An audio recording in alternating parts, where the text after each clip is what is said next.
through the existing questionnaires or measurement devices.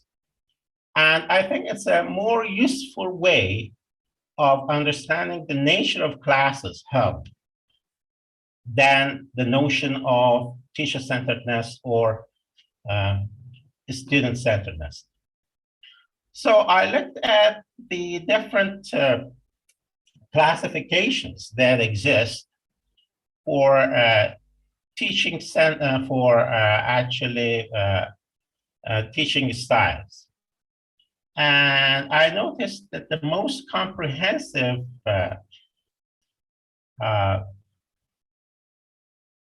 inventory has been provided or was provided by Gracia in 1996, though there are other classifications as well. So I'm not going into the details, but the classifications that exist normally centers around a number of criteria. One is the nature of normally center around the relationship between the teacher and students on the one hand, and the teacher and the material on the other hand.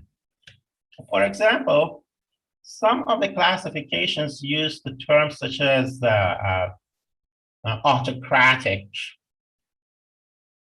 for some teaching styles, for teachers who do not allow students to make decisions as to what they are going to be taught, how they are going to be taught, or how much they are going to be taught, or to take any decisions actually in the teaching process. On the other hand, the teachers who allow students to participate in classroom decisions are called democratic teachers, for example. So other classifications, again, use the terms such as direct or indirect, or they focus on the relationship between the teacher and the material. For example, in some classifications, they divide teachers on the basis on whether they solely rely on the material, the textbooks, or no, they focus on the students, or a mixture of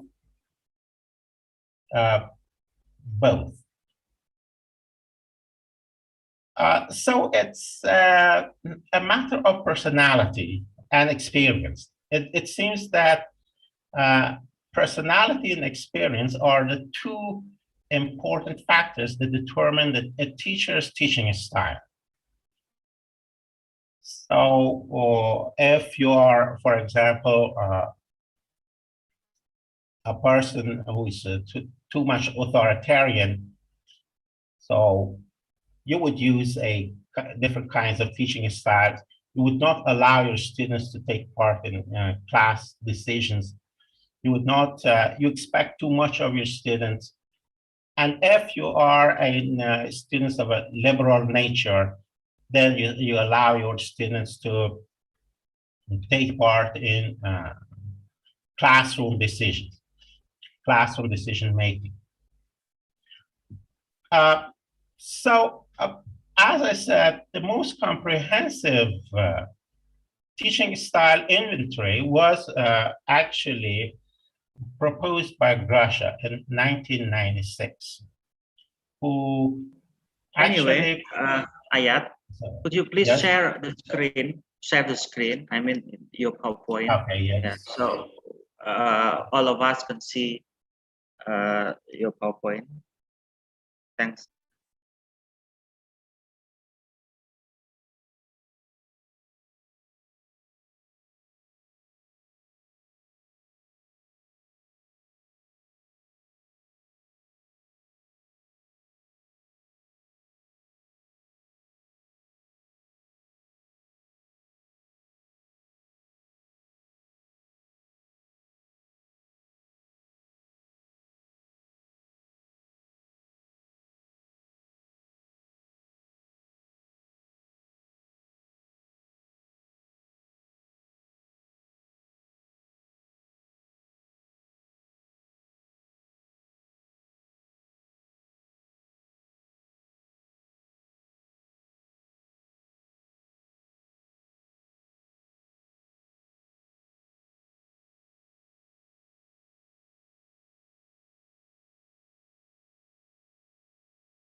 Ayat, can you share screen, or do you have problem with?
So, can you hear me now?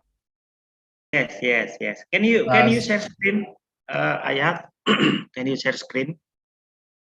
You should Okay.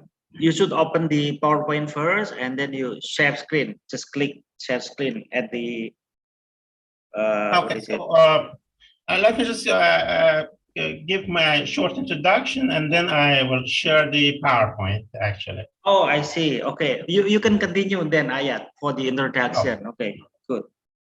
Come on, you can continue. That was a short introduction. I will give you the presentation, the PowerPoint later on. I'll show you the PowerPoint later.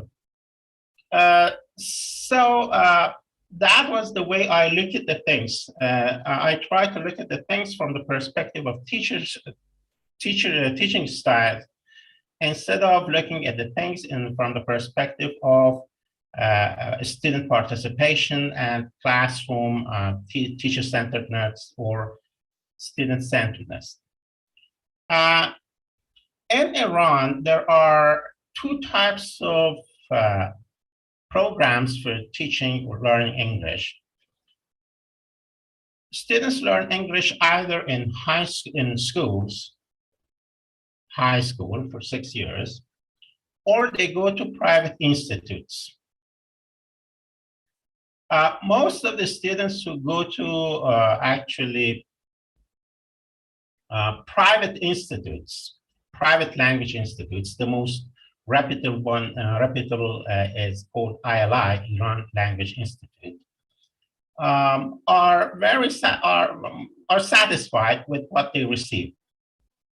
On the contrary, the students who learn English during normal classes in public school, they are not satisfied, and mostly they say that they do not learn English in a high school.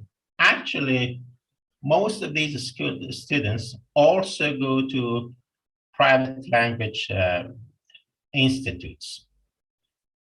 So that was a problem. I wanted to see what is the cause. Why is it that students in public high schools, students who learn English in public high schools, are not as satisfied as those who go to private language institutes? Of course, some of them are not private or governmental language institutes. Does it have to do with the material, or does it have to do with other factors, such as the teaching styles? So this was actually the problem I investigated in this article. I wanted to see whether the teaching styles of students in Iranian public schools are different from those in Iranian public schools and private language institutes.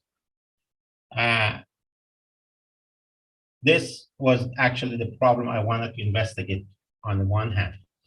And on the other hand, I wanted to investigate whether there is a relationship between the teacher's emotional intelligence and their teaching style. So please just let me to share the PowerPoint and start talking about the article itself. But before now, if there are any questions, I would be happy to get them. Are there any questions up to this point? Is there anything you want me to make clear so far? Okay.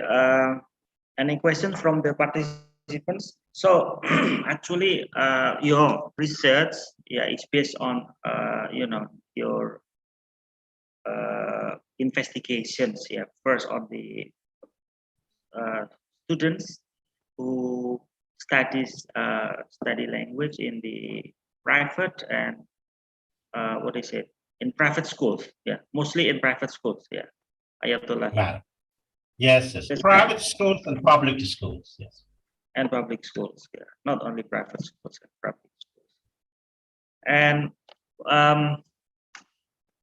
okay, any questions from? Could you please sum up the introduction? Probably some of let the me participants. Okay, I think I need to explain about these private schools, private language institutes in Iran. Say, in Iran, language English is English, French, and German. These are the three most popular languages, foreign languages in Iran. These languages are taught in private language institutes. Normally, these private language institutes have their courses, organize their courses in 4 semesters during the year. And each semester is normally is organized into 20 or 22 classes. So normally a student goes to receives 40 hours of instruction during a term, which is a seasonal, it's a season like spring, fall, summer. And the course of instruction, the whole courses are normally organized in 12 or 16 semesters.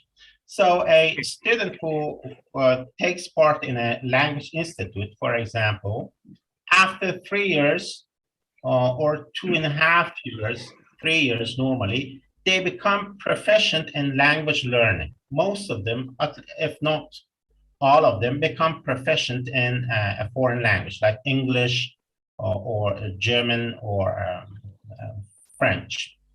Anyway, Ayat, let me ask you, what do you mean by private language institute?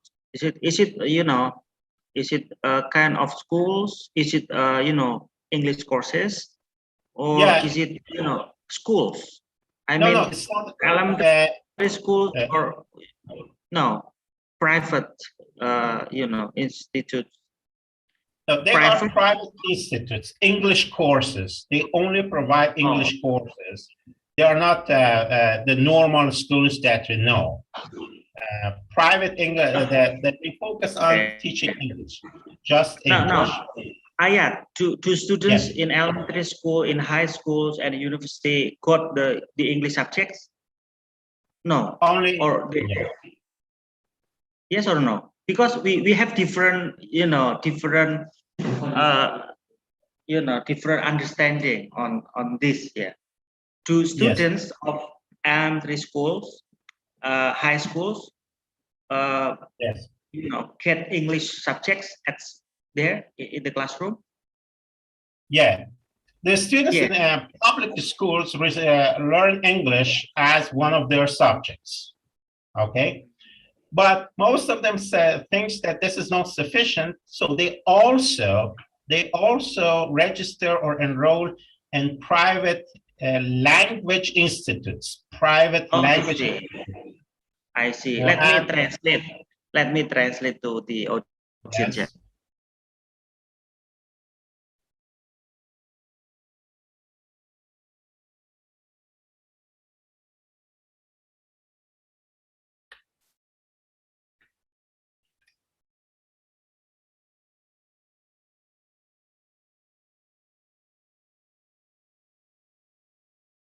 İyi bakın sana. Barış. İşte bir açmam sanki.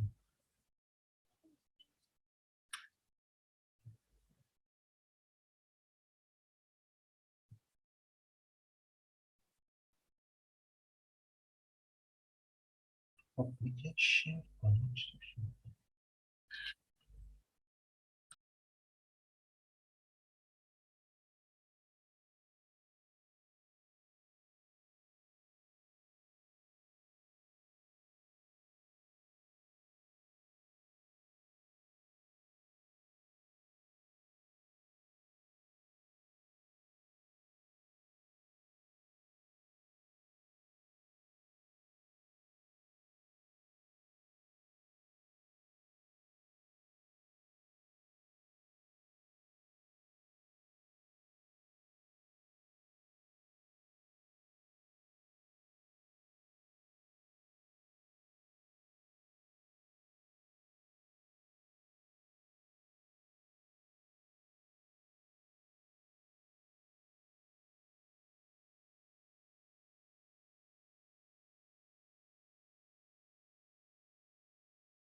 So, actually, I cannot hear you. Do you hear me? Yes, sir. Okay. So, I'd like to know about Indonesia. How is actually English learned in Indonesia? Is it a lingua franca, or is it how proficient are your students, or actually all people in Indonesia in English or other foreign languages?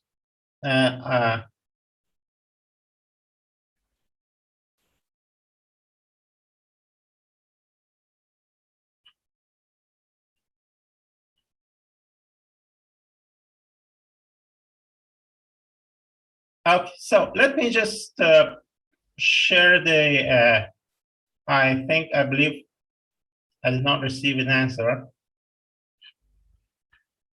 Just let me share the screen.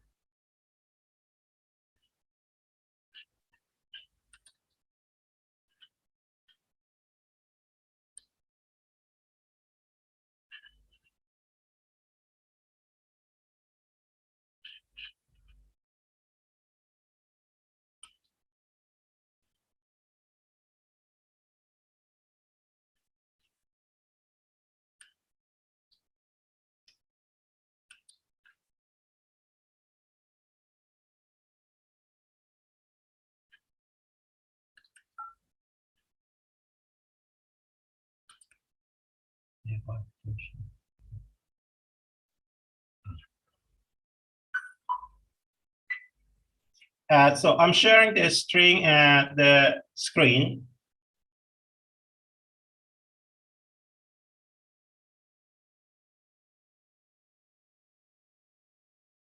So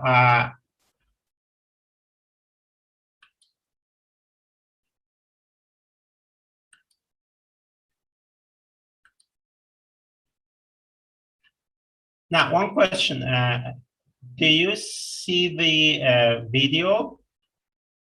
Do you see the, sorry, the PowerPoint? Yes, sir. Okay, so as you see,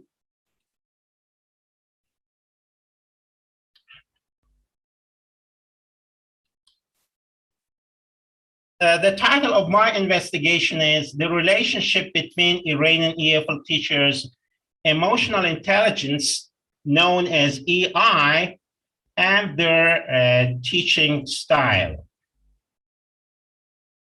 So the independent variable here is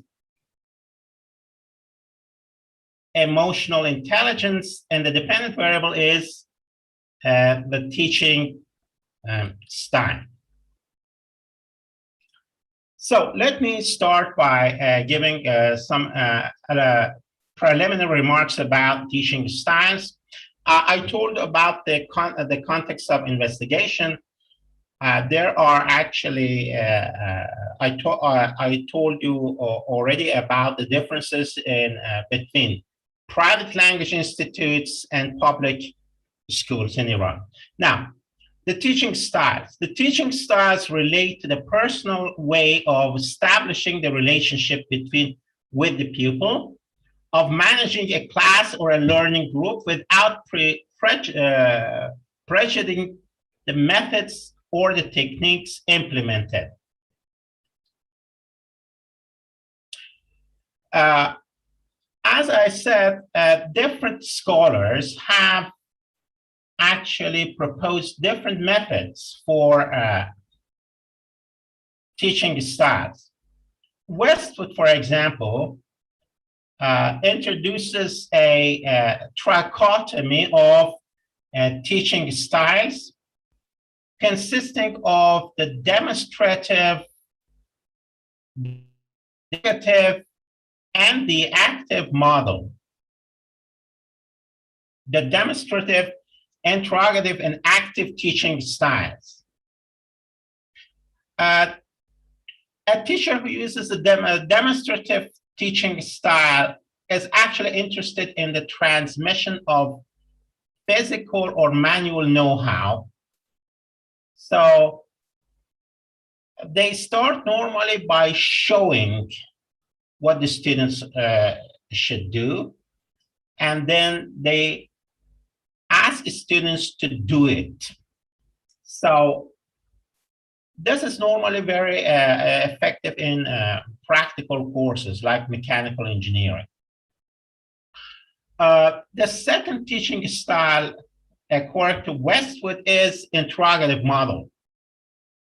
As you know, interrogative comes from questions. So this is a question-based teaching style. So in this method, the teacher uses appropriate questioning as a teaching method. This type of style is very common in law schools. In the West, normally it is called the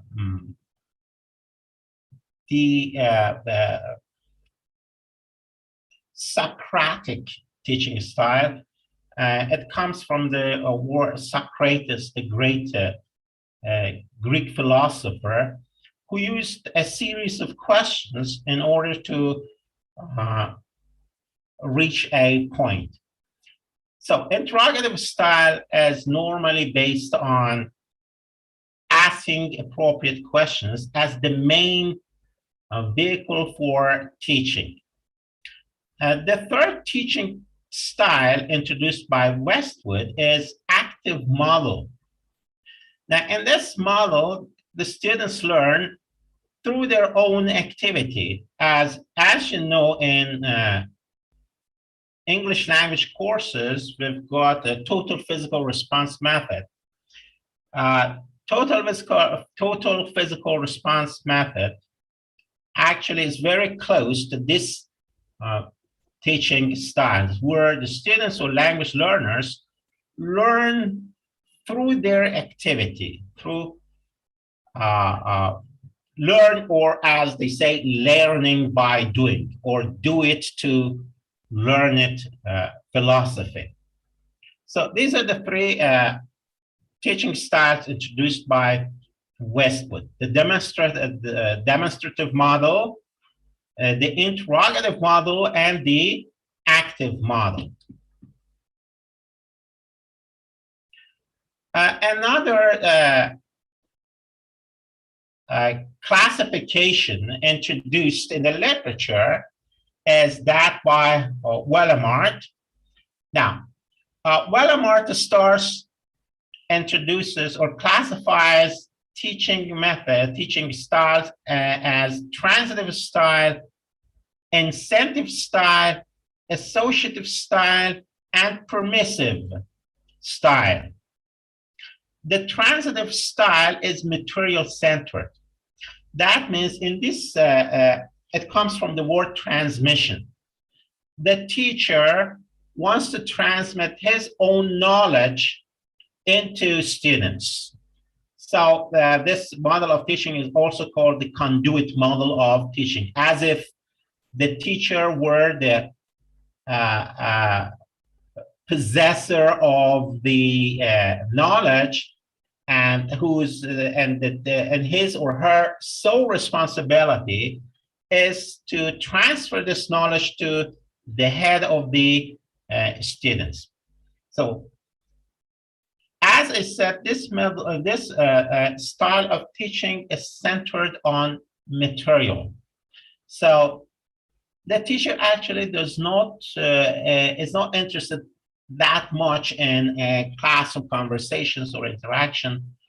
All he wants to do is to complete the course of instructions through the materials. Okay, do you hear me, friends?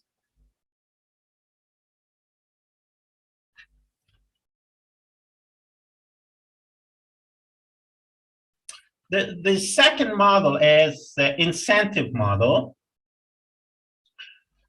In the incentive style, an equal emphasis is paid on the subject and the students, the subject of teaching materials, the textbook and students. The third teaching style is called associative. In associative style, the focus is mainly on the learners, and the student, then the teacher, take care of the students' needs and desires. Now, in English language courses, we are familiar with the term needs analysis. I think the term needs analysis is very close to what teachers do in associative styles. That means the teaching is based on the students' needs and desires, rather than on the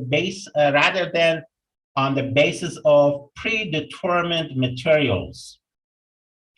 And the last style is called permissive.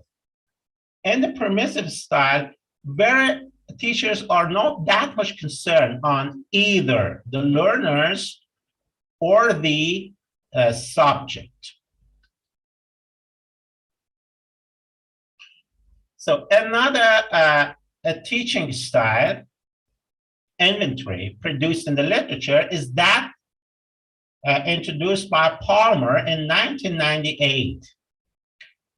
And this dichotomy, actually, two teaching styles are introduced. One is dominator and the other is integrator. A dominator teacher is an authoritarian teacher who normally uses demanding mandates, too much homework, for example.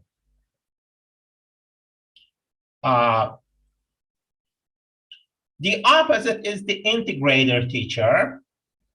An integrator teacher is capable of creating a friendly social climate where there is recognition and praise.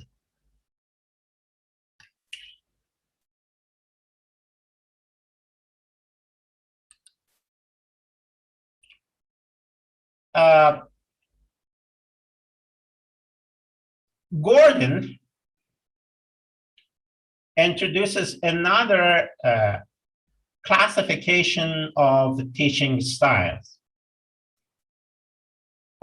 Gordon's teaching styles consist of three models: instrumental, expressive, and expressive instrumental.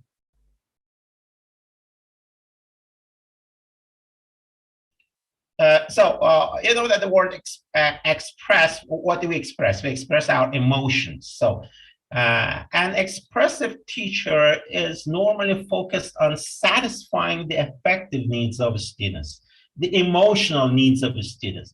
This is a teacher who is very good at understanding students' emotions, working with them, emphasizing with them, and establishing personal relationship with the students, not only with the students, but also with their parents, students' parents. On the contrary, an instrumental teacher is a teacher who sees the material as an instrument, something that has to be carried out. It does not include emotion in his teaching styles. It does not relate to his students emotionally. And the third teaching style is expressive instrumental.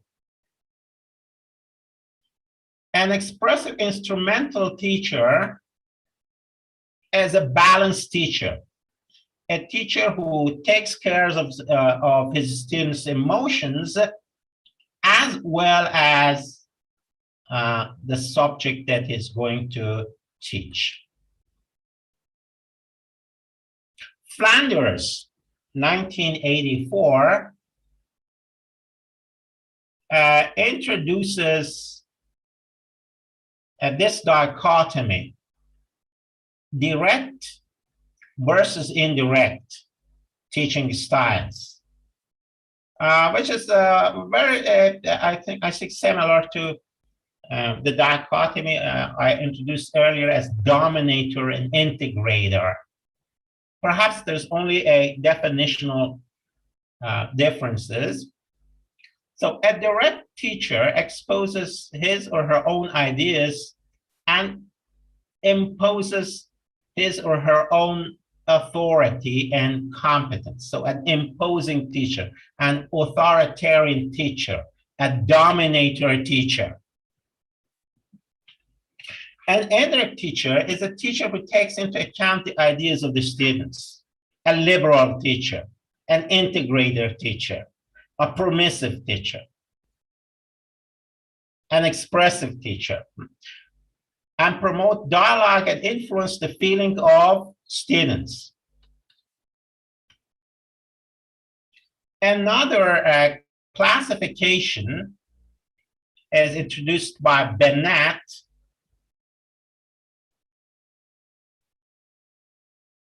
who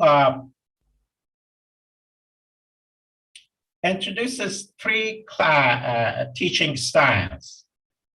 One is the progressive or lateral teaching style.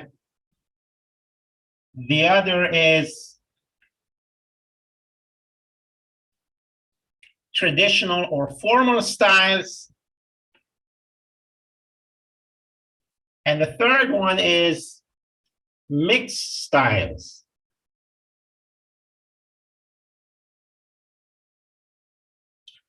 A liberal teacher, a progressive or liberal teacher.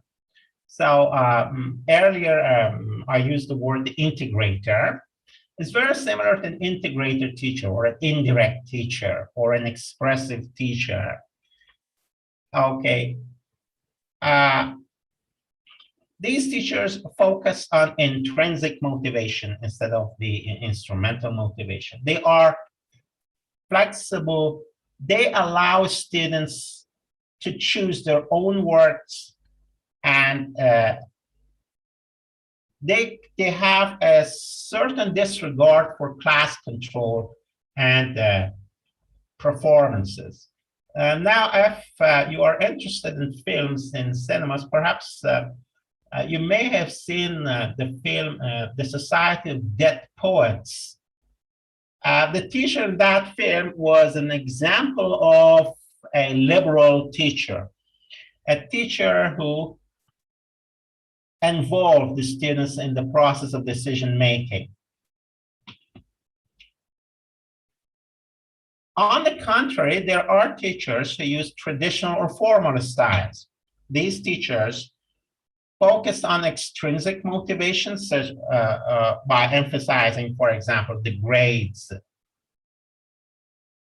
And they do not allow students to choose their own work and in this, their classes, normally the grouping is fixed, and they are more concerned for control and performance. The third style, according to Bennett, is the mixed style. And finally, Grasha. This is the person whose inventory I used in my study. Grasha in 1996, I believe, presented the most comprehensive model of teaching styles, which consists of 5 categories: expert, formal authority, personal model, facilitator, and delegator. An expert, a teacher, is somebody who wants to transmit his knowledge, the conduit model of teaching. So he or she considers himself or herself as an authority in the field, who possesses the knowledge, and therefore wants to transmit this knowledge to the head of the students. The next type are formal authority, or teachers who use formal authority. In this style, what is emphasized is setting standards. The teachers set standards of excellence. So normally the teachers start the course by giving a very detailed syllabus in which everything is determined, the date, the projects are due is determined, the weight of the grades are determined in advance. So everything, every standard is set normally at the beginning of their course. Actually, most university professors use this style, and it is common, especially in the postgraduate course, to employ this kind of style. The third style introduced by Grasha is personal model. Yes, modeling, I think, is what they do, the teachers. That means they teach by direct examples. They use themselves as models for teaching. The fourth category here is facilitator. So this is something that has been emphasized in ELT courses. So English teachers are normally told not to dominate the class, rather than to facilitate communication among the students. So facilitators guide by asking questions and exploring options. And finally, delegator. Delegators, so they delegate their responsibility to students, thus help students to learn autonomously. So, the next variable in my study was emotional intelligence. So in our, so far, are there any questions with respect to teaching styles? Is everything clear? Yeah, actually, there are many theories actually that you explain about the teaching style, and this is something new for us. And which do you use all the theory, or do you only use some for the second variables, in your research? In my research, I used Grasha's inventory. That is this one, this last one. I think Grasha's model is the most comprehensive of all. Say, if you look at these inventories, some of them are dichotomous. They use a dichotomy, like direct versus indirect, like dominator versus integrator, like liberal versus authoritarian. Some of them are trichotomies, like, for example, expressive teaching styles, instrumental and mixed. And what do they mean by mixed? They mean that a mixture of both of them. And Grasha's inventory is actually the only inventory which is neither dichotomous nor trichotomous. Grasha uses 5 or introduces 5 teaching styles. And it's important to know that Grasha provides us with a very detailed explanations about how to measure a teacher's teaching style. He's got a book. He's written a book called Teaching with Style. And also, he considers teaching styles as like a painting. So every one of us teachers possess some of all of these traits. That is expert, formal authority, personal model, but one is dominant. So it is not that teachers are pigeonholed into one of these categories 100%. So an expert teacher might use some modeling in his class, or it might be at times facilitator, but through a very detailed questionnaire, Grasha makes it possible for us, for the investigator, for the researcher, to determine what is the dominant style of each teacher. Although teachers might use a combination of all of these 5 traits: expert, formal authority, personal model, facilitator, and delegator. So that is why I use the Grasha's model, because of these 2 reasons. First, this model is not dichotomous or trichotomous. It does not pigeonhole the students into certain classes. And that is, it does not provide a false dichotomy, a forced dichotomy. Therefore, and also because it provides us with a very detailed explanation of how to determine the dominant style of the teacher. I think if researchers are interested in carrying out research about the teaching styles, Grasha's model is very convenient and easy to do. It is detailed enough and practical.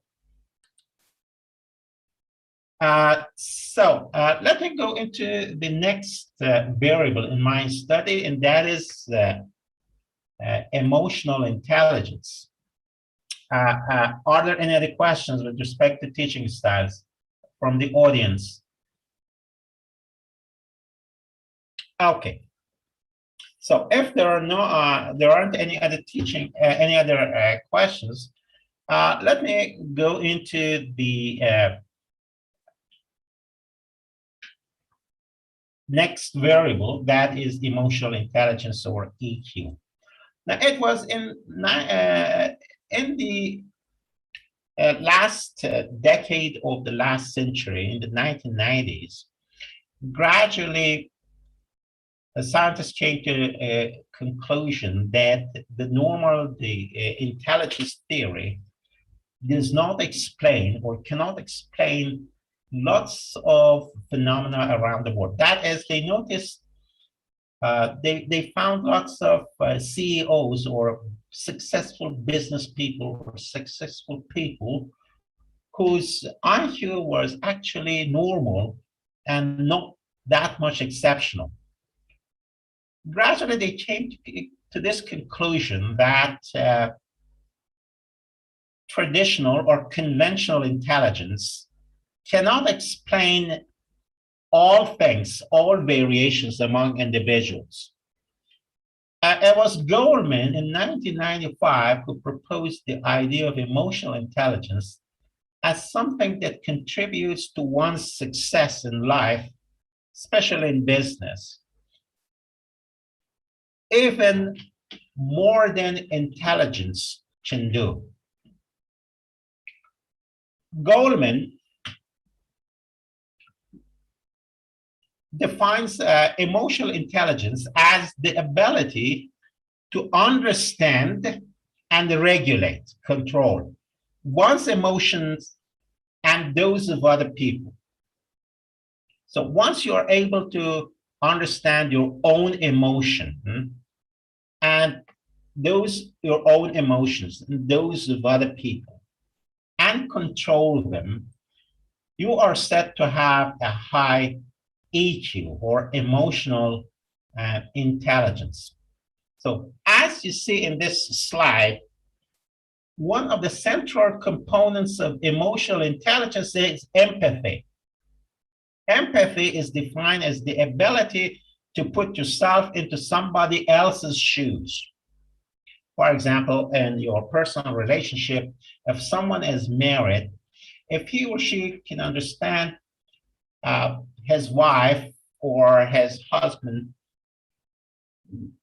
very well, so we say that this person has empathy or is empathic. If you're, as a teacher, you can understand your students' feelings or in what position they are, you are said to be empathic or to possess empathy. So empathy refers to understanding the feelings or emotions of other people. Another component of emotional intelligence is self-awareness. So self-awareness is the ability to understand one's emotions as opposed to empathy. Another component of emotional intelligence in Goldman's model is self-regulations, self-control, or impulse control. You may have heard about a very famous experience done in the 60s of the last century in America called the Marshmallow Test.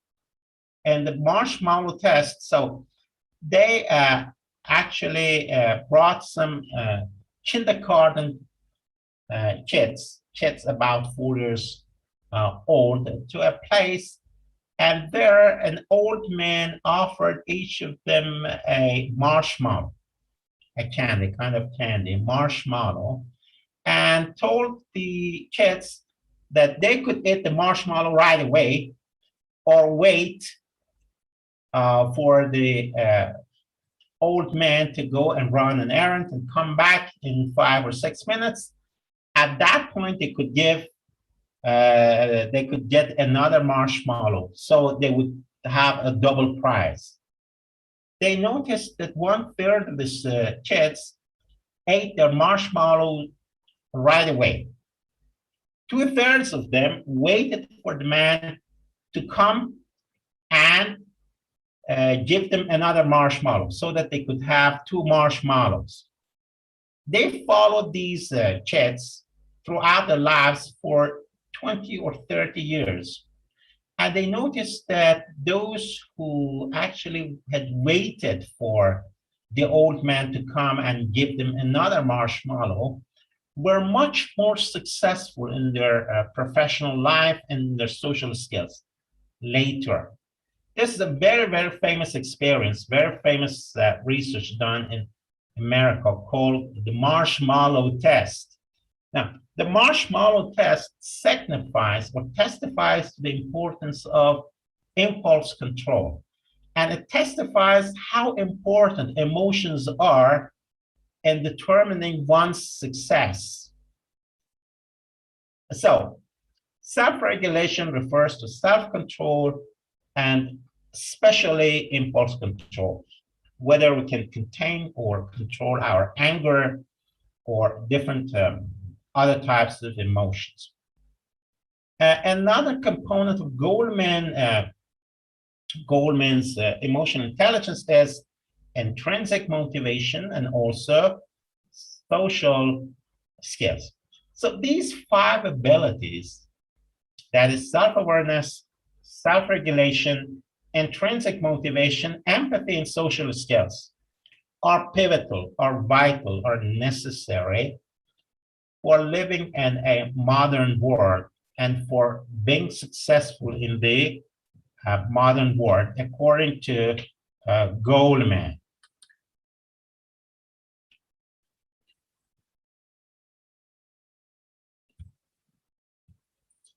Okay.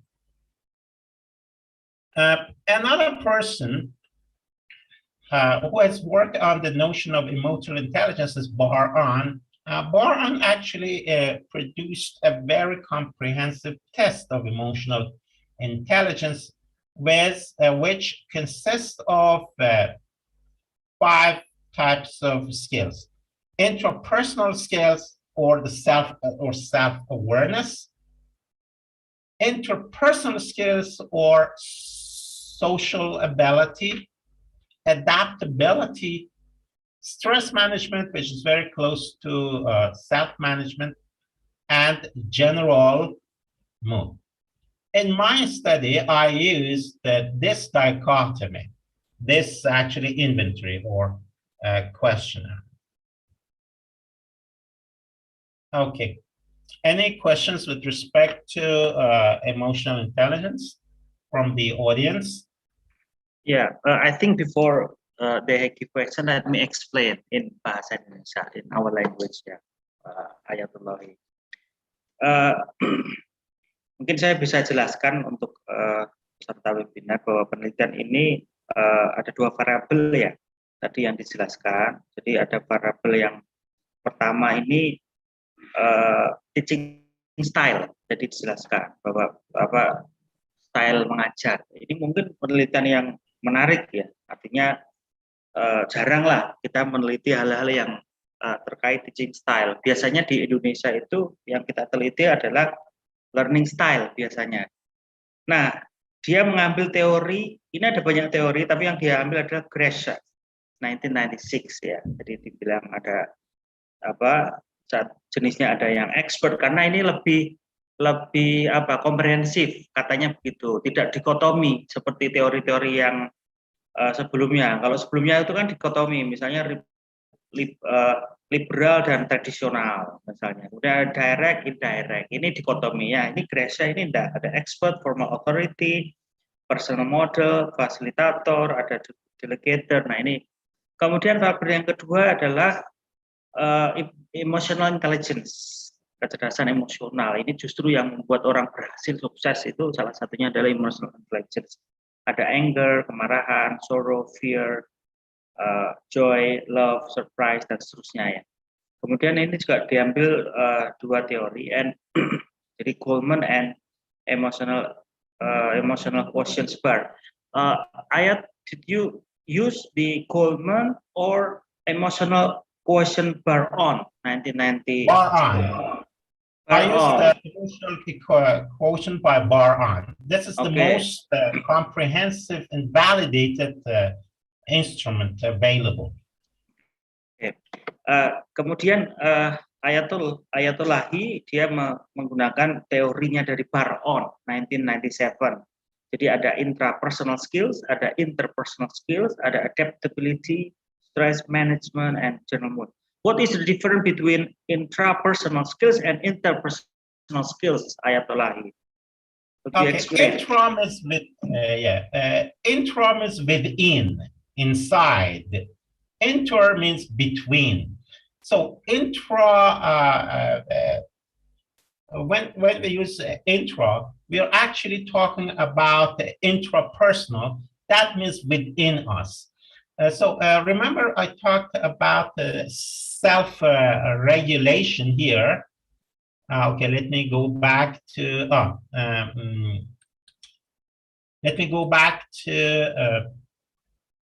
Goldman's dichotomy. Goldman talked about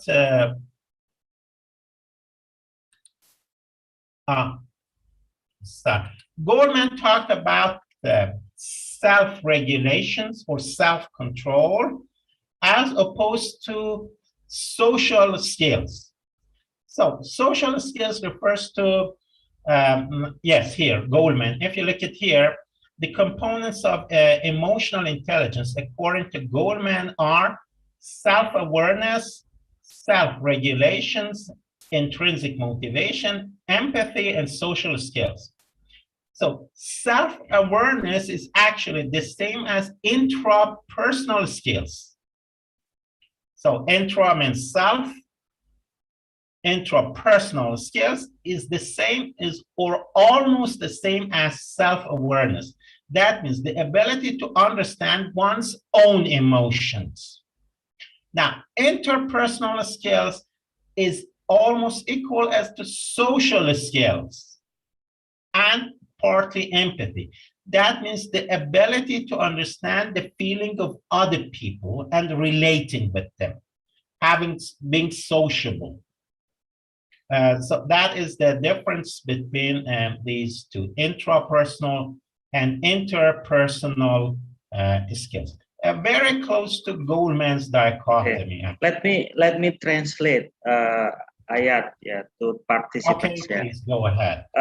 Jadi tadi dijelaskan bahwa intrapersonal skill itu intra itu keterampilan kepada diri sendiri, dan itu di sini sama dengan self awareness tadi itu, the ability to understand one's emotion. Jadi kemampuan memahami emosi diri sendiri. Ya, ini intrapersonal. Sementara interpersonal skills itu kurang lebih sama seperti social skills, kemampuan sosial. Jadi seperti itu. Okay, you may go on, Ayat. Thank you very much. Okay, so I used an inventory based on Grash's teaching dichotomy, and also an inventory based Baran's emotional EQ in my study. So let me just go to the research questions. So I posed two research questions. The first research question is, what are the preferred teaching styles of Iranian EFL teachers teaching in public and private sectors? I remember I told you that in Iran, some students go to private language institutes to learn English in 2 or 3 years. Each term, each semester, they receive about 40 years of instruction. And they study books such as Top Notch. Top Notch is actually the most popular teaching textbook in Iran. Most schools teach Top Notch. Other textbooks are Interchange, written by Jack C. Richards, and also Face to Face, again, written by Jack C. Richards. Known in Iran, Jack C. Richards, who lives in Australia, is very famous. We use mostly textbooks written by Jack C. Richards and his colleagues. In Indonesia also, he is very famous. Ayat, yes. He is also famous. Yeah, he's come to Iran several times. Okay, so in public schools, normally we teach books prepared by Iranian Ministry of Education. That was one question. So actually, as I said, we know that private language institutes are much more successful than public schools in teaching English. I wanted to know whether this success is attributable to the type of teaching styles that they use. The second question is there any significant relationship between Iranian EFL teachers' emotional intelligence, EI, and their teaching styles? So as you see, the study is a correlational one. That means we used actually these two inventories to collect information. The participants in the study were 100 teachers, consisting of 67 female teachers and 33 male teachers, English language teachers, aged between 22 to 24 to 49 years. Mean of age was 33. Standard deviation was 7. 70 of the participants were high school teachers. 30 of the participants were private language institute teachers. Now, the instruments that I used, as I said, were 1, emotional intelligence questionnaire or bar-on emotional quotient inventory, and also teaching styles questionnaires by Grash's, or teaching styles inventory by Grash.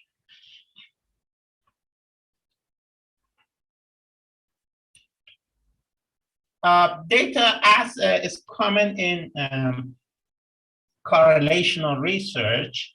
So we went to different schools, to different language school institutes, and distributed the questionnaires to the teachers and asked them to return the questionnaires in 2 or 3 days. We explained to the teachers the purpose of our research, and also we informed them that they would be informed about the results of the research. Okay, this is a correlational research, so as is common, we use the Pearson product moment correlation coefficient, the correlation matrix we use. To answer the first research question, we use descriptive statistics. Okay, so let's go to the results. So I repeat myself. We had 2 questions.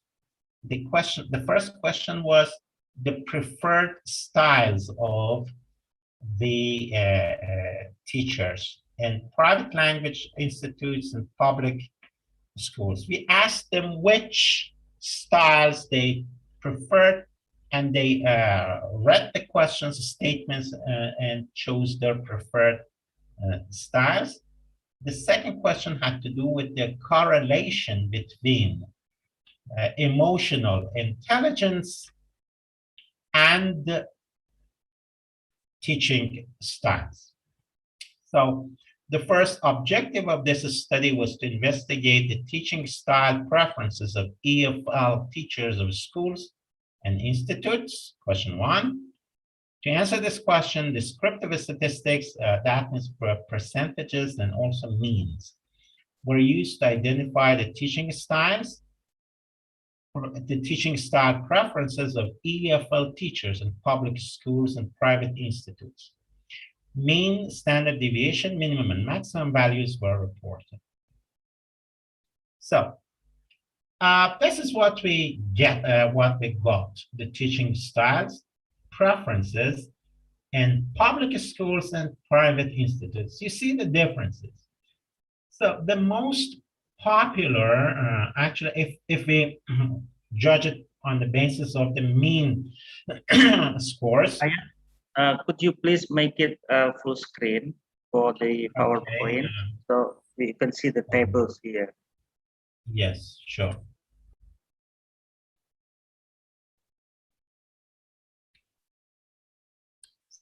So as you can see, the highest mean score for the public schools belongs to formal authority teachers. In formal authority style, teachers they regard themselves as source of knowledge, and all they want is to transmit the knowledge to the head of the students. They do not care about interpersonal relationship with the students.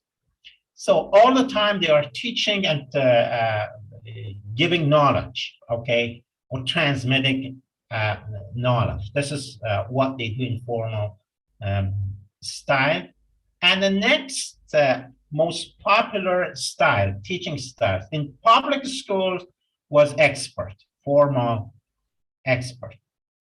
Now, on the contrary, in private institutes, which I said were much more successful, the most popular style was facilitator.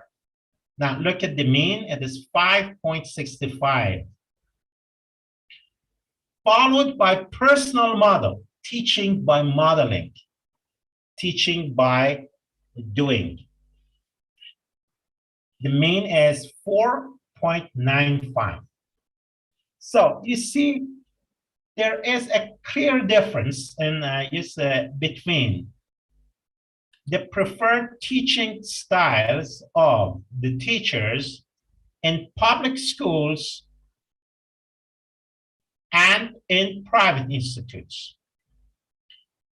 In private institutes, teachers prefer facilitator and delegate and the personal model styles. A facilitator teacher is a teacher who allows students to participate in class, does not impose too much burden on students, encourage communication, encourage interaction among the students, and is less visible in the class.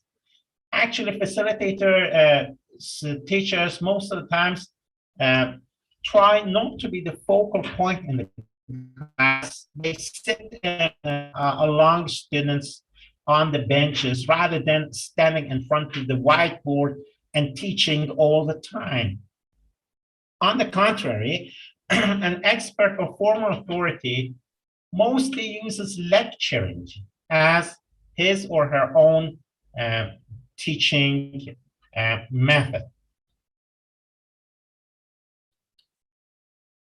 So let me go to the next slide. Okay. I think here in this graph, you may see the popularity of each of these styles in public schools and private institutes. You see the difference. The difference is great. Okay, for example, the popularity in, this is in terms of the percentages, of course, not means. Here, remember, in order to determine the dominant style, it has a very complex way of calculating the dominant style of the teachers provided by Gracia. So as you see in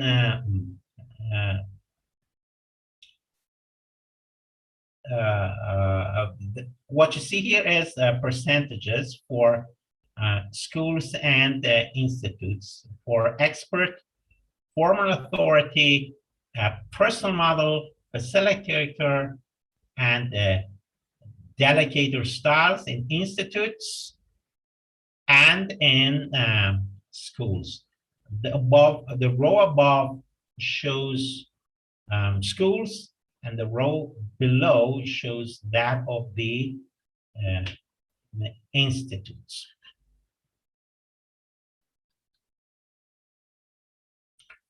So to repeat, the answer to the first question was actually that the preferred teaching styles of the teachers in private language institutes were number one, facilitator, number two, personal model. So that means they prefer to teach by modeling or by encouraging students to take part in conversations.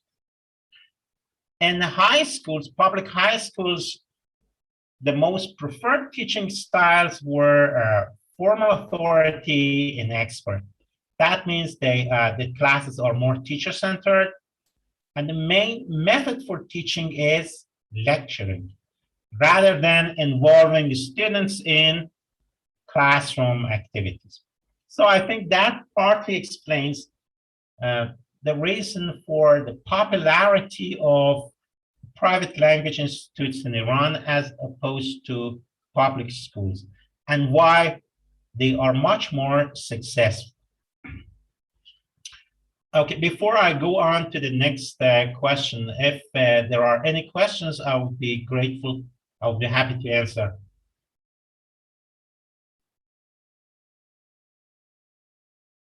Okay, any questions? Or I will give you questions, Ayat. Yeah, that your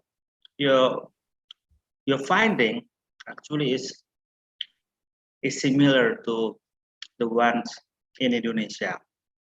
So, Yes. private language institute here in Indonesia is like an English course. Yeah, you have many English course here, and you know, private schools, and also so when you're finding that the facilitator teacher is much more successful, yeah, than the expert teacher. Also, that happens in our what is it? In UIN Wali Songo Semarang, Universitas Islam Negeri Wali Songo Semarang, we conducted a survey of the lecturer's performance, and the best lecturer, this is in my opinion, they and also through our I give them questions here, the best teachers, the best lecturer, that they use facilitator model, yeah, in their teachings. Yeah, so most students like his or her teaching styles. I think this also happened also in our university. And about the what is it, emotional intelligence, could you Okay. What is it? Okay, thank you very much. The emotional intelligence, and also the what is it, the teaching style, Ayat. Okay, so let's go to the next question. So as you said, I think this is a global phenomenon, the type of teaching styles with which most students relate are those of facilitator or personal modeling or delegator, rather than formal authority or expert style. So the next question had to do with the relationship with, between emotional intelligence and teaching styles. So as you see, both of these variables are multi-componential. That means they consist of a number of components. Emotional intelligence consists of these components: general mood, intrapersonal skills, interpersonal skills, adaptability, and stress management, the management of one's stress, because teaching actually is a stressful job, especially when it comes to teaching kids. I myself have experienced lots of stress during my career, and I think this is very important, as because kids are normally unruly, they are naughty, they do not listen to their teachers, so it causes a lot of stress. It brings about a lot of stress. So stress management is very important. Now, first, we actually got information about emotional intelligence of all teachers, the 100 teachers in the survey, irrespective of whether they are the teachers of private schools or the teachers of private language institutes or public schools. And this is these are the results that we got. So look at this. The weakest point, actually the weakest part of emotional intelligence in all teachers is stress management, with a mean 3.24. So we see that teachers are not that good at managing their stress. And the strongest component of emotional intelligence among teachers is general mood. So generally, that means whether you're happy or joyful or pretend to be happy or pretend to be joyful. Most teachers say that they're happy, but when it comes to managing stress, they are less skillful. They become stressed very easily in face of difficulties. So other components of emotional intelligence, interpersonal and adaptability comes in between these two extremes. So this is the general picture of emotional intelligence among language teachers in Iran, irrespective of whether they are teaching in a private school, private institutes, or a public schools. They are good at general mood, but not so good at stress management. That means they become easily stressful. So the questions, so then we ran a correlation between actually the components of emotional intelligence and teaching styles. This is the result. Those with an asterisk show a high correlation. So you see a high correlation between, for example, intrapersonal skill and expert, or general mood and expert, or general mood and formal authority. So remember that these two, expert teaching style and formal teaching styles, were the styles preferred by teachers in public schools. So teachers in public schools, for them, it seems that the general mood is very important. There was a high correlation between general mood and these two styles, expert styles and formal styles. There was also a high correlation between stress management and personal model. This is very interesting.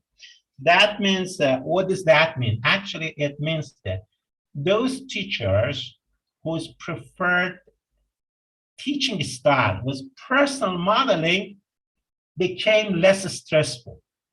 That means they did not suffer from stress that much. So, and these are the teachers that normally teach in private language institutes. So again, I repeat myself. The teachers who use personal model became less stressful than other teachers, who use other types of teaching styles. And the teachers generally the correlations were high between as you see, general mood and expert, general mood and formal authority, and stress management, and personal model teaching style. So this is a conclusion. As I said, the first research question was, what are the preferred teaching styles of Iranian EFL teachers teaching in public and private sectors? The answer, EFL teachers of public schools mostly preferred formal authority style and expert styles, while EFL teachers of private language institutes prefer to use facilitator style and personal model styles in their teaching. And the answer to the next question.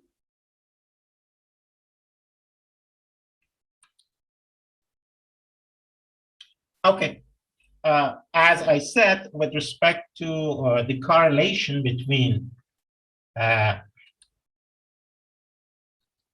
me go back to this, table. I think this is very clear.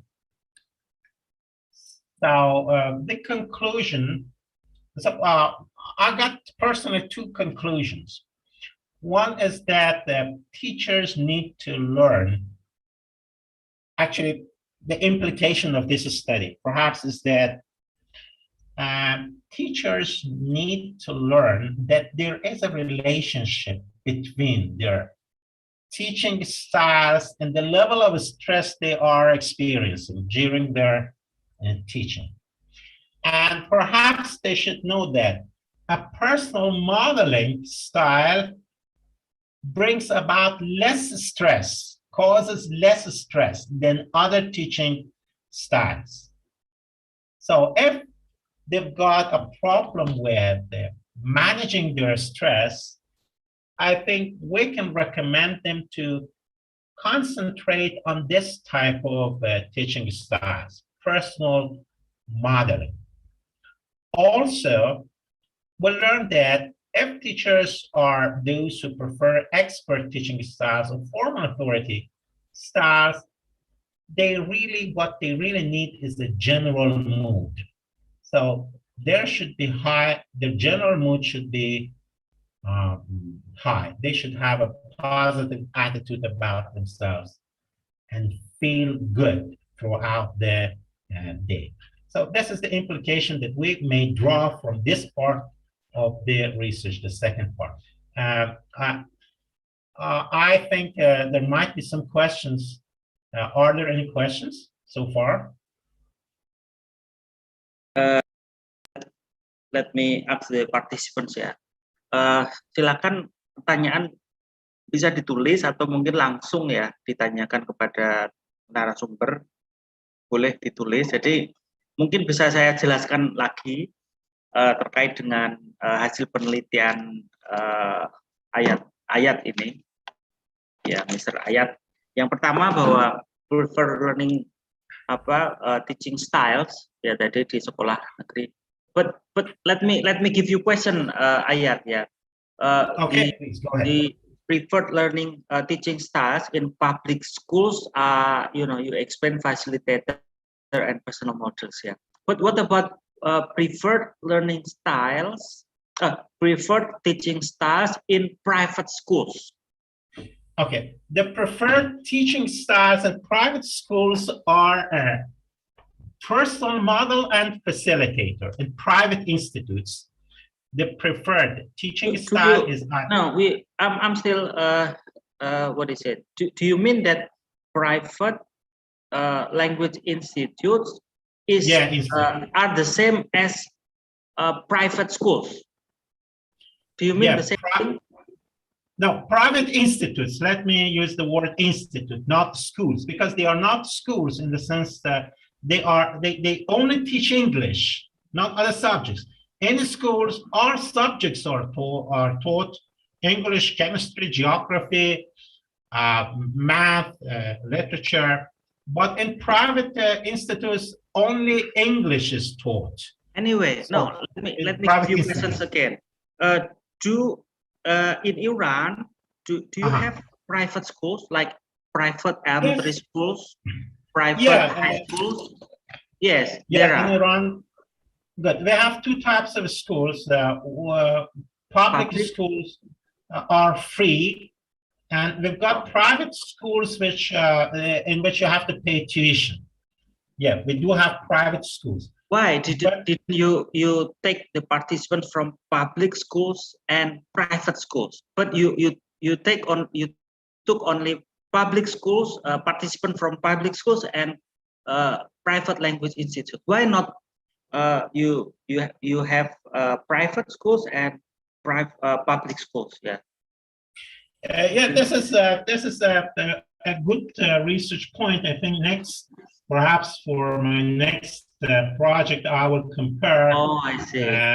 private schools. Thank you very much for this idea. I think I would work on it. It's very interesting to know if there is any difference between public schools and private schools, because in private schools, students pay tuition, therefore they are more sensitive to what they learn.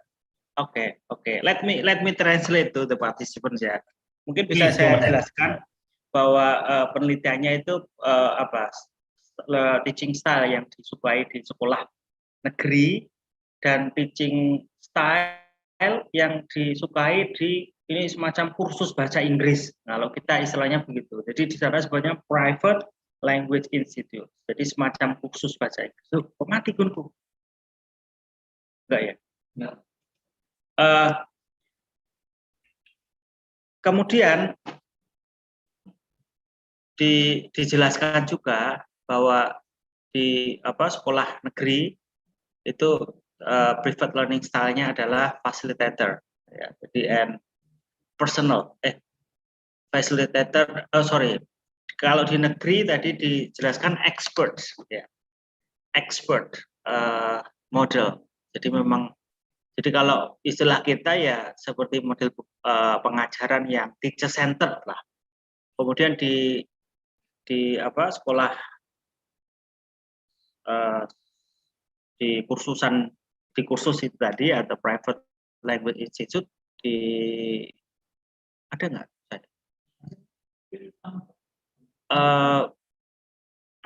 Bahwa di swasta atau di kursus bahasa Inggris yang swasta memang yang menjadi model atau model pengajarannya itu lebih ke facilitator. Ya, tadi di situ ada tabel-tabelnya, ternyata juga itu berpengaruh terhadap emotional intelligence tadi. Jadi yang expert itu emotional intelligence-nya ini dan tadi dibuat tabelnya seperti itu. Saya rasa itu. Silakan kalau ada pertanyaan.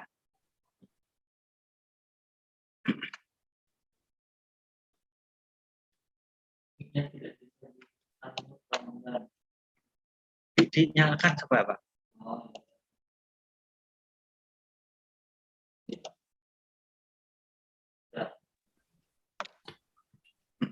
Ya, sudah bisa. Silakan kalau ingin bertanya langsung kepada Ayat ya, silakan. Pak David? Ya, silakan. Onjennya matun Pak Hamdan, Pak David. Sebetulnya menyambung yang Pak David tadi. Nah, ini tuh memang bandingannya public school dengan private school ya, Pak David. Enggak, tadi bukan itu. Jadi dibahas itu sekolah negeri dan kursus bahasa Inggris tadi yang diteliti itu. Maka dia jelaskan kok tidak membandingkan dua, sekolah negeri dan swasta. Katanya tidak. Kenapa kok tidak sekolah negeri dan swasta? Karena itu bisa menjadi the next research gitu loh. Kalau nanti ingin meneliti ini kan belum diteliti. Ini namanya betul. Riset gapnya itu. Nanti kita bisa teliti private learning style di sekolah negeri seperti apa, di sekolah swasta seperti apa. Nah itu. So Ayat. Very good idea, very good idea. You can give questions to Ayat by yourself, Bu Nadia ya. Panggilannya Ayat, Pak. Ayat. Ayat. kita ya. Come on, Bu Nadia, if you want to. Okay, raise thank you question. very much. Let me call you Ayat, ya, Ayat. Please go ahead. Thank you very much. It's really insightful, Ayat. And Thank you. yeah, really inspiring for us to do the same research, perhaps different participant, or yeah, it's a really good idea. If later I would like to do research in the comparison, yeah, the comparison between public school and private school. My question is, in what level public school and private institution, MTS or sorry, apa itu namanya, junior high school ya, senior high school or something like.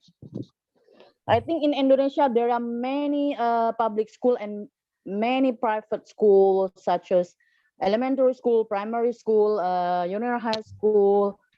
And how about based on research, in what level, Ayat?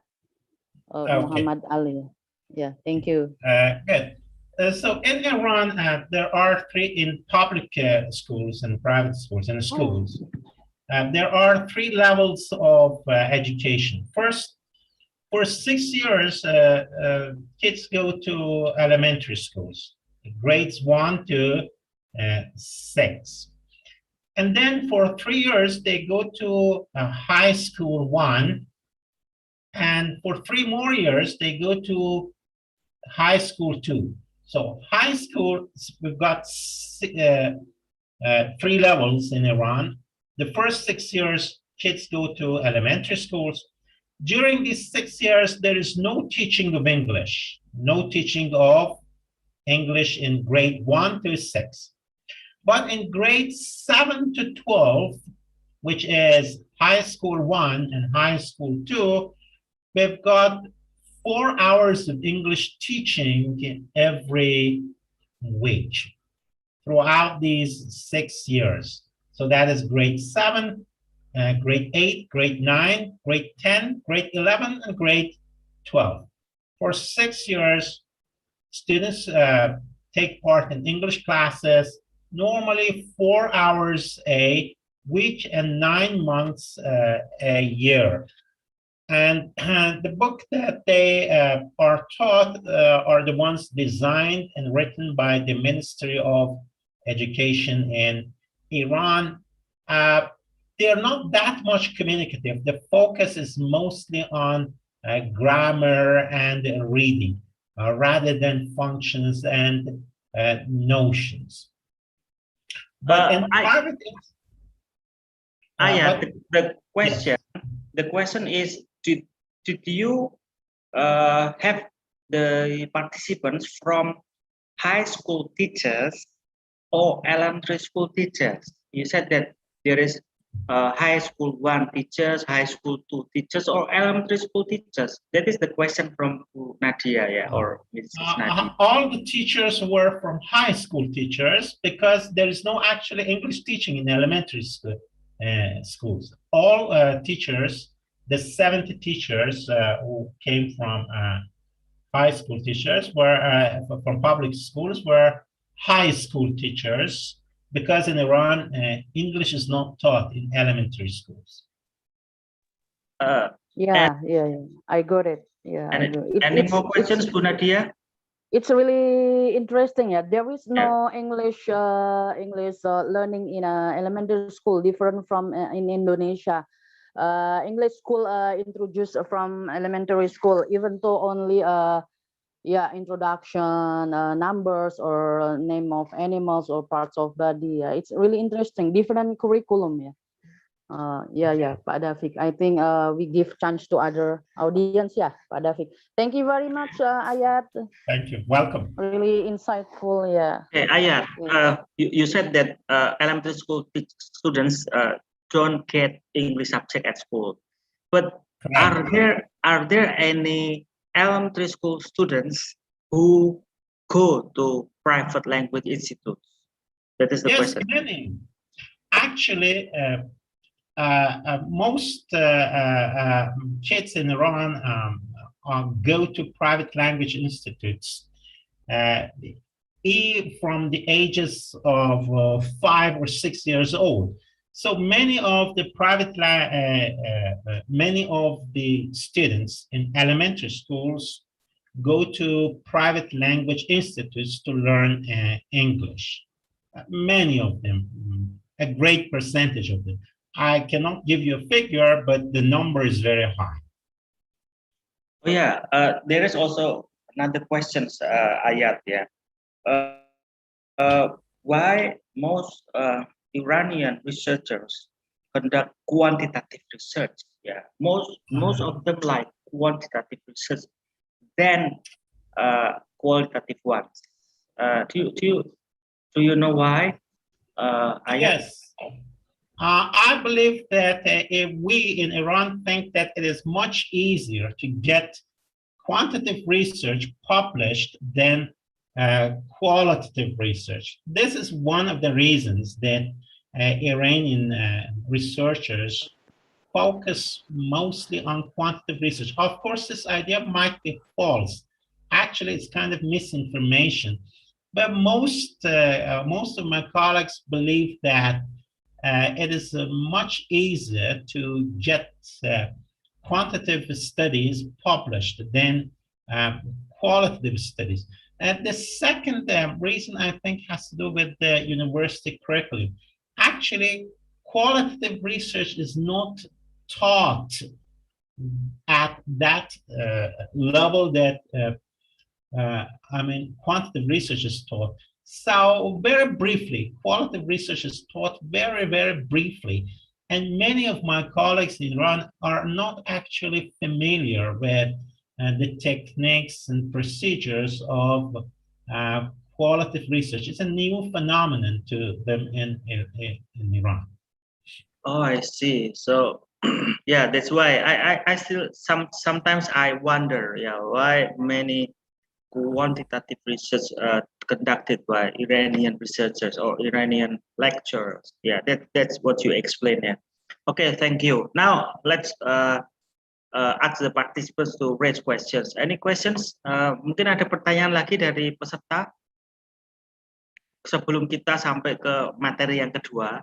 Jadi materi yang kedua ini nanti Ayat akan menjelaskan tentang beberapa metode penelitian yang bisa dilakukan oleh guru atau oleh kita lah peneliti di bidang ELT, English Language Teaching. So Ayat, I ask the participants to raise questions, and if they don't have questions, I think we can go to the second part of our presentation, or your presentation, I mean, about method, research method in English language teaching and learning, because we need to learn from you, yeah, especially because this is we want to know what research methods, yeah, are usually taken by Iranian researchers like you, Ayat. Good. So let me, if I can share. Okay, so let me just give you some brief introduction before I can share this, if I'm able to. So let me close this part.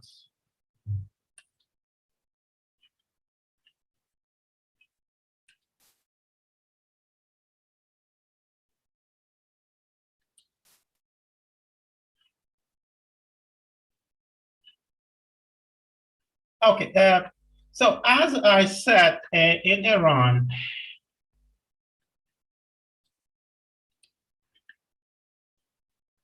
okay.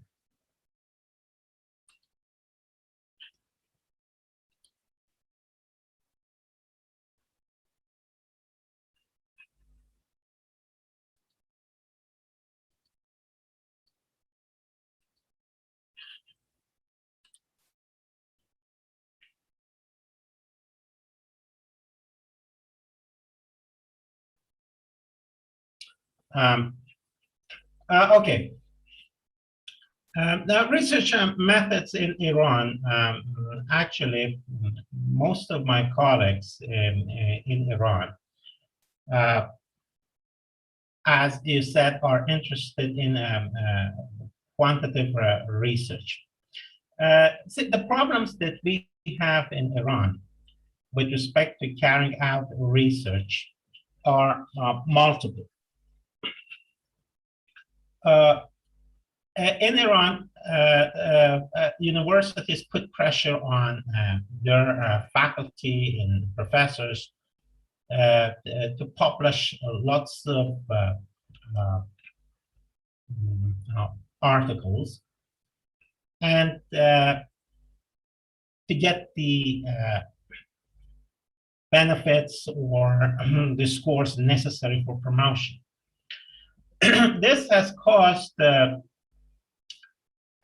race among Iranian professors and faculty members. And this race, so it is much easier. This has caused them to do lots of research, but the research they provide are mostly superficial because they carry it in a kind of hurry. And as I said, in-depth qualitative research is very rare in Iran. In a university, actually, PhD students are discouraged from carrying out qualitative research, as I said, because of many reasons. Firstly, professors or supervisors, many professors and supervisors are not familiar with the processes and procedures of carrying out the qualitative research. And research, qualitative research that they carry out, for example, there's no talk about trustworthiness or replicability. These are the standards of qualitative research instead of validity and reliability that we use in quantitative research. So they focus on quantitative research.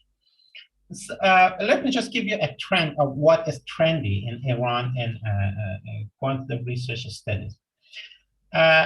Discourse analysis is very trendy in Iran. Studies in discourse analysis. Many PhD students and MA students in EFL courses carry out research on discourse analysis. They use models produced by Fairclough, for example, or Van Dyke, to discover the hidden ideological messages, for example, in textbooks, in translation, in newspapers, etc., etc. One reason I think is that Iran is a very politicized country. So all people are politically minded. Here we are bombarded with lots of news. There are wars going on around us in the Middle East, in Afghanistan, in Syria, in Iraq. And Iran has been in confrontation with the West for the past 40 years and so. So the question of ideology and hegemony and discourse analysis and identifying the hidden ideological messages in for example, in textbooks is very common. So lots of students in Iran carry out research on, for example, the ideological presentation of different sorts of, for example, males, females, Iranians, Easterners, Westerners, inside of the textbooks, common textbooks that are taught to language learners. This is a very common, theme in PhD courses and MA courses in Iran, studies in discourse analysis. Another common theme in studies in Iran as those whose variables come from general psychology. For example, motivation, intrinsic motivation, extrinsic motivation, affective factors, like the question of self-esteem or these sort of issues are very common, and they look very similar to the type of research that is carried out in the departments of general psychology, and they follow the same procedures. One reason for popularity of this type of research is that they're very easy to conduct. They've been conducted numerous times, so all you need to do is to have a good model and follow that to the point. So you do not confront much problems in carrying out research which has been well tested and has been done repeatedly in Iran. Over the world. Another popular area or popular theme in research in Iran has to do with testing. So the area of testing and evaluation, especially nowadays with the change of teaching methods from traditional conventional math classes changing into online courses.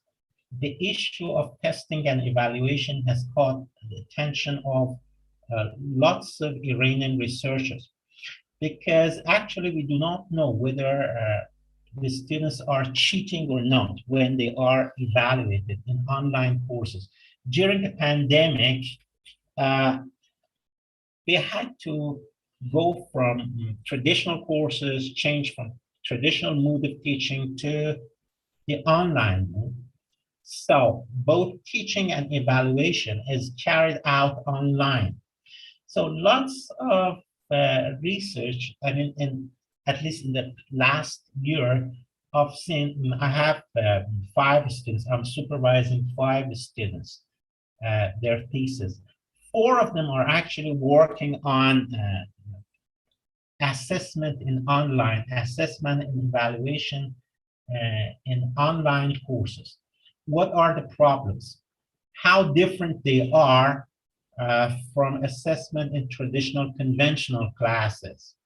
What can we do to tackle the issue of cheating? How can this assessment be fair to the students? What new techniques can be called?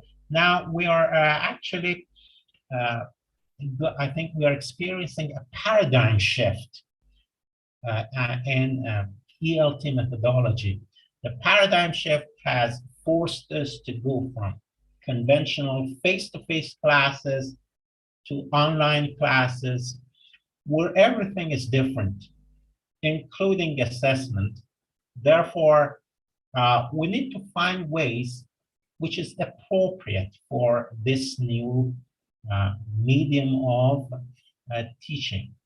So in the past years, in the past 2 years, actually the assessment, I can say that the assessment and evaluation has suffered the most as the result of the pandemic, because we are conducting all the exams online, and we know that students cheat and during the examination. So the scores that they get actually do not reflect their knowledge, expertise, and skills. This has presented lots of problems to us, so we cannot evaluate our students fairly.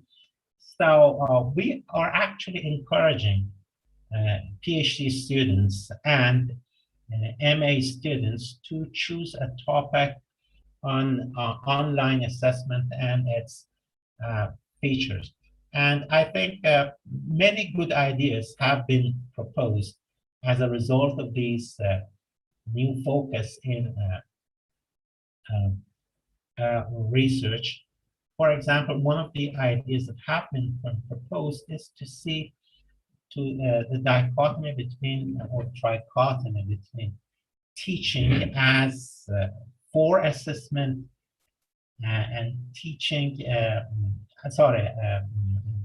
that is assessment as teaching, not assessment of for teaching. So we're thinking of a way to integrate assessment and teaching so much that it is hard to separate them from each other. And nowadays, we encourage teachers to, for example, focus more on performance-based tests, on alternative tests or alternative evaluation, on projects rather than traditional multiple choice tests or a traditional essay type test. Still, we are confronting with this issue. So I think this is, as I said, currently I'm supervising 4 theses, MA students, and 5 TA students. 4 of them are working on the issue of assessment in COVID era, assessment and online assessment, and what can be done to make it more effective, actually. Another line of research that many Iranians actually follow, in addition to, as I said, discourse analysis, psychometric testings, psychometric research, and the assessment research is curriculum development. Curriculum development research is also popular in Iran because we are under pressure from the governmental agencies to develop our own textbooks. Therefore, we are encouraging students to carry out research in the field of curriculum development and use criteria, in fact, propose criteria for the development and preparing of materials for courses. Generally, I can say these are the 4 most popular themes of research in Iran. Discourse analysis, especially we're using frameworks introduced by Fairclough and Van Dyke, psychometric research, assessment research, and curriculum development. These are the things that encourage students to choose and carry out study on. What about Indonesia? Okay, I've seen some of your publications. I've noticed that you have mainly focused on teaching and classroom interaction. Am I right? What kind of research topics are most popular in Indonesia? Yeah, actually, the most some of them is learning styles. Yeah, there are some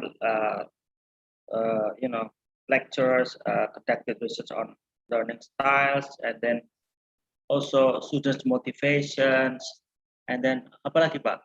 What else? The research. Some conducted research on, especially there is a case study also as well. So a case study of successful language learner. This is a qualitative research. So one of the researchers, took one person as as the participants. He or she is probably the best students in the classroom, and then he also joined many competition and he got many achievements. You see, and then this person was taken as a participant, and this is also popular research in Indonesia. And also I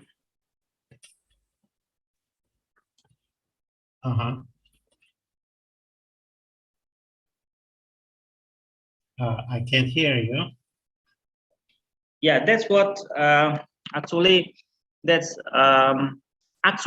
are almost similar, like the one you explained. Yeah, for example, assessment in the online learning. This is what we are. Some parents, that they sometimes do the assignments, do the test for their children in Indonesia as well. You see, because we as parents, sometimes are worried about the scores of their children. So sometimes because who knows that who did the test actually. So this is also something interesting, that we can conduct research on this. Also the what is it? Most of researchers here also conducted research on the new platform of online learning, for example. Sometimes they conducted research on the platform of, let's say, Moodle website. And sometimes Google Classroom, you see, and then what is it? WhatsApp group. Some teachers use WhatsApp group for teaching. And also we have also, this is not online learning, but some parents, all parents should come to school to get the assignment from the teachers for the children, I mean. So every week, they have to take the assignments, and then at home the children do the assignments from the teachers, and then after 1 week they have to give the assignment for marking, and then they take the new. Does it happen also in Iran? Yes. Yes. Actually, assignments are very common. After the COVID pandemic, we decided that it is unfair to evaluate students based on summative tests or summative evaluation. So we are putting more emphasis on formative evaluation. So in the past, for example, about 80% of a student's scores came from the final exam, and just 20% of it came from formative assessment like quizzes and classroom projects, classroom presentations, etc. Now, we changed the paradigm and we made it the reverse. Now it's the reverse. Only 40% of the final score comes from the final summative tests, summative evaluation, and most of the score is devoted to actually projects, classroom presentations, homeworks, etc. Currently, let me just talk about myself and things I'm working on. One of the topics or lines of research that I'm currently working on is feedback, the nature of classroom feedback in online and conventional classes. I'm comparing feedback, that is when by feedback I mean corrective feedback, when teachers correct their students' mistake online and in conventional classes. For example, currently I'm comparing 3 groups of students. One group of students is receiving feedback through audio. Another group of students is receiving feedback through video. And the third group of students is receiving feedback in a conventional face-to-face classes. And we are comparing the responses of the students to these feedbacks provided by the teachers. The response is called uptake in literature. So whether they correct it, whether they just acknowledge, whether they repeat, there are different, whether they are successful at correcting their mistakes or not. There are different types of uptakes. We want to know whether there is a difference between the student's response to his teacher's corrective feedback when this feedback is provided by audio, provided by video, or provided in a traditional, conventional, face-to-face class. And it's interesting that we found out that the audio interactions were much more effective than video interactions. That means the corrective feedback that the students received through audio was much more successful in eliciting students' responses, correct responses, than those provided through video. Like, for example, now we are connecting through video. Have you done any research in this line or similar to this in Indonesia? What is your experience of this?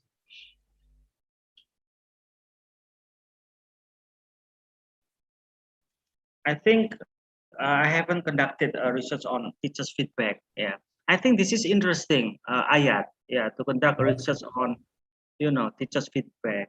Now, especially during pandemic. Yeah. Yes. If we can collaborate, together, we can you took the data in Iran and I took the data in Indonesia. So I think we can compare in terms of what do you think? Is it a good idea? Very good idea. Very good idea. Actually, currently I have 60 students. 20 of them are receiving feedback in a conventional face-to-face class. 20 of them are receiving feedback through audio, and 20 of them are receiving feedback through video. And there are lots of variables that I'm investigating. I'm comparing, for example, these modes. I think this is interesting. Yeah, we can go on on this for our next research. You see? Do you agree? Well, certainly, sure. I will contact you and we'll cooperate on this. Okay. Yes. Do you have something to share again for now? If no, we ask participants to give questions. Yeah. Okay, actually, I had prepared something, but there's something wrong with my flash, so we may ask participants to ask questions. Oke, silakan untuk yang masih ada ini, silakan beri pertanyaan ya kepada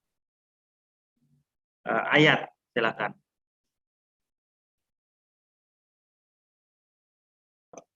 I think Ayat, you can stop the screen. Yeah, stop.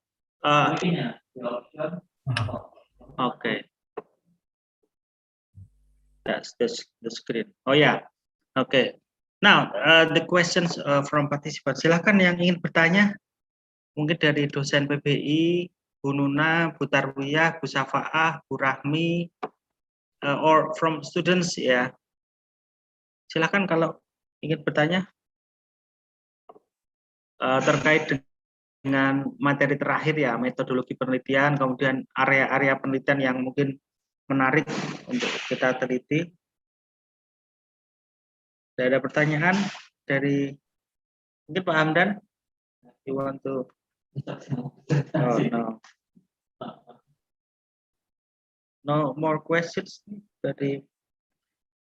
Okay, if there are no more questions, I think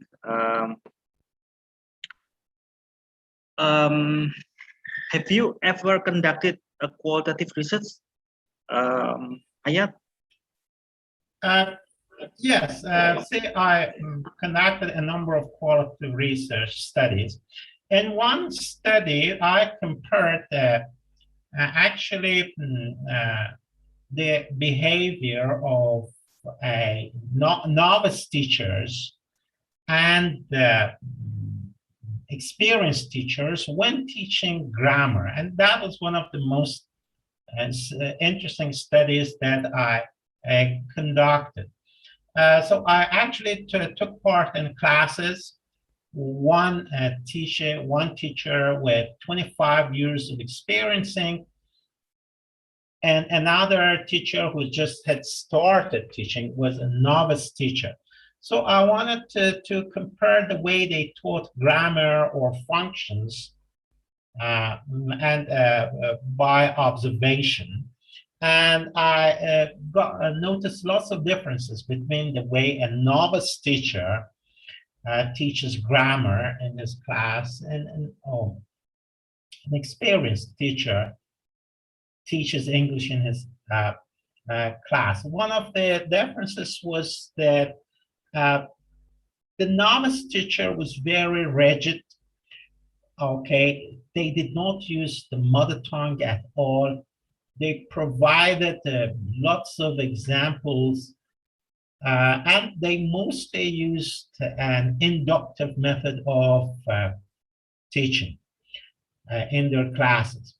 But the more experienced teachers, I noticed that they mostly use a deductive teaching method. That is, they started from the rule rather than examples. And they elicited examples from the students. The novice teachers provided examples themselves, but the experienced teachers, I noticed they elicited examples from the students.